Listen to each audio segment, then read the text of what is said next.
ఆత్మీయమైన సంగతులు చాలా ఉన్నాయి.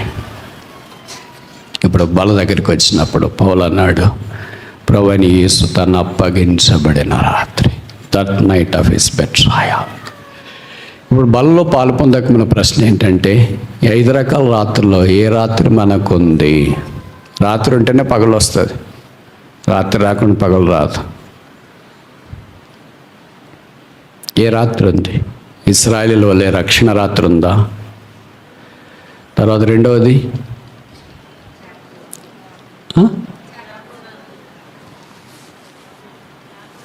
యాకోబు వలె ప్రార్థన చేసే రాత్రి ఉందా? మూడవది నాతాను వలె వాక్యము వినే రాత్రి ఉందా? నాలుగవది సొలొమోను వలె దేవుని మందిరాన్ని గురించిన రాత్రి ఉందా? ఐదవది ఆఖరిది శిష్యులు ఆ రాత్రి ఏం పట్టలేదు. అంటే ఎన్ని రాత్రులు మన జీవితాల్లో వచ్చినాయో. అందుకే పాట కూడా ఉంది కదా, రాత్రంతా శ్రమ పడినా రాలేదు ప్రభు జయము, రహదారులు వెతికినను రాజా ఆయనే ప్రభు. మన క్రైస్తవ జీవితంలో ఎన్నో రాత్రులు, కొంతమంది విద్యార్థులు పరీక్షలు రాసక ముందు నైట్ అవుట్ చేసినామని అంటుంటారు. రాత్రి అంతా చదువుతారు, కనీసం కొనకు తీయకుండా. ఉదయం అలాగే బ్రష్ చేసుకొని టిఫిన్ కూడా వద్దనే, ఎందుకంటే నిద్రపోతే కదా ఆకలిస్తుంది. అలాగే ఎగ్జామ్కి వెళ్తారు, పరీక్షకి వెళ్తారు, క్వశ్చన్ పేపర్ చూస్తారు, అన్నీ వచ్చినవే ఉంటాయి. రాయటానికి పెన్ను పెట్టుకుంటే ఒక్కడి కూడా గుర్తురాదు. వచ్చిన తర్వాత పరీక్ష 3 గంటలు అయిపోయి ఇంటికి వచ్చిన తర్వాత ఏంట్రా రాసినట్టు ఒక్కడి కూడా గుర్తు రాలేదు. అన్నీ చదువుకునేవే వచ్చినాయి, గుర్తు రాలేదు. రాత్రంతా శ్రమ పడినా, స్లీప్లెస్ నైట్స్, వ్యాపారం కొరకు నిద్రలేని రాత్రులు, బాధతో నిద్రలేని రాత్రులు, చదువు కొరకు నిద్రలేని రాత్రులు, ఇలాగ ఎన్నో స్లీప్లెస్ నైట్స్ ఉన్నాయి. ఆ రాత్రి ఏమీ పట్టలేదు. రాత్రులు నిష్ఫలమైనవి. మరి ఏమైనా నిరీక్షణకు ఆధారం ఉందే? బైబిల్లో రాయబడింది, సూర్యోదయం అగుచుండగా 4వ వచనం 21 యోహాను సువార్తలో యేసు ధరిన నిలిచింది. Night without Christ is barren, night with Christ is a blessing. క్రీస్తుకు వెలపట రాత్రి నిష్ఫలం, క్రీస్తులో రాత్రి ప్రయోజనకరం. యేసు వారి యొద్ద నిలిచినాడు, వారిని ధైర్యపరిచినాడు. వలవేయమన్నారు, వలవేసినారు, విస్తారమైన చేపలు పడ్డాయి.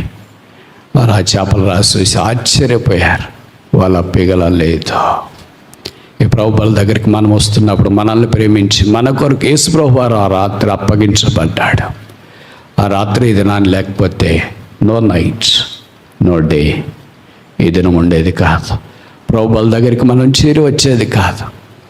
ఆ యేసు యొక్క శిలువ రక్తం ద్వారా కడగబడి పరిశుద్ధపరచబడి యోగ్యంగా మన జీవితంలో బలలో పాలు పొంది కొనసాగిపోవాలని దేవుని ఉద్దేశం. బలలో పాలు పొందక మన ప్రభు మన ఇద్దరి నుండి కోరుతున్నది ఏంటంటే, ఈ రాత్రుల్లో ఏమున్నాయి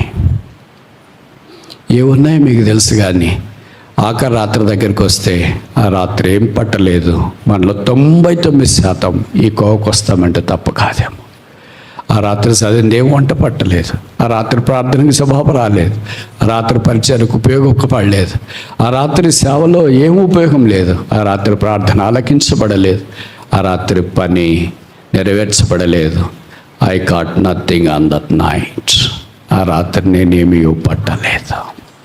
నువ్వేం పట్టలేదు కదా, వద్దు వెళ్ళిపో, నువ్వు నా శిష్యుడు కాదని ప్రభు వారు పంపించేసింటే ఇది నా బైబిల్ చరిత్ర ఇంకొక రకంగా ఉండేదేమో.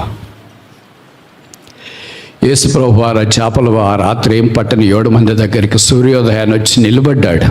వారితో మాట్లాడడం ఆరంభించాడు. పిల్లలారా, మీ వద్ద ఏమైనా ఉందా? భౌతికంగా బయలాజికల్గా యేసు ప్రభు కంటే శిష్యులు వయసులో పెద్దోళ్ళే, కానీ వారిని పిల్లలు అని ఆయన సంబోధించిన వారందరూ ఏకబిగ్గా అన్నారు. వారిలో యథార్థత ప్రభు చూసినాడు. వీ హ్యావ్ నథింగ్, మా వద్ద ఏమీ లేదు. That's what the table demands. ఆ 7 మంది ఒకేసారి ఎలాగ చెప్తారు మాతో ఏం లేదని? మనమేమనుకుంటే, రే అలాగ చెప్పొద్దురా, ఆయన ఎవరో ఏమో మనకు తెలియకుండానే సత్యం చెప్తే లేకపోయిన సమస్యలు వచ్చేస్తాయి. ఒకళ్ళు ఉందని చెప్పండి, ఒకళ్ళు లేదని చెప్పండి, ఏదో గడ్డి పోస అది ఇది తర్వాత నా గవ్వల్లో అవి వలలో ఉంటాయి కదా, ఏమి లేవని చెప్పేస్తున్నారేంటి? అలాగనుకోలేదు.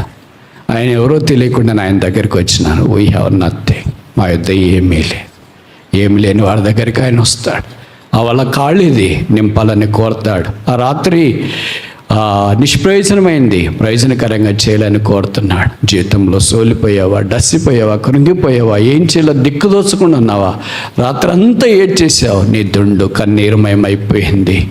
ఫ్యాన్ అలాగే తిరుగుతుంది, పక్కన భర్త ఉన్నా, పిల్లలున్నా, భార్య ఉన్నా, ఇరుగు పొరుగు వారున్నా, నీ కన్నుల నుండి కారే ప్రవాహాన్ని ఆపలేకపోయారా? ఉదయకాలం లేచినప్పుడు ప్రభు అన్నాడు, అమ్మా ఎందుకు ఏడ్చుచున్నావు? నా జీవితం ఖాళీ, నా చేతులు ఖాళీ, బ్యాంక్ బ్యాలెన్స్ ఖాళీ, భర్త ఖాళీ, భార్య ఖాళీ, పిల్లల ఖాళీ, సంఘం ఖాళీ, వ్యక్తుల ఖాళీ, జీవితమే ఖాళీ అయిపోయింది. వీ గాట్ నథింగ్, మేమేమీ పట్టలేమా?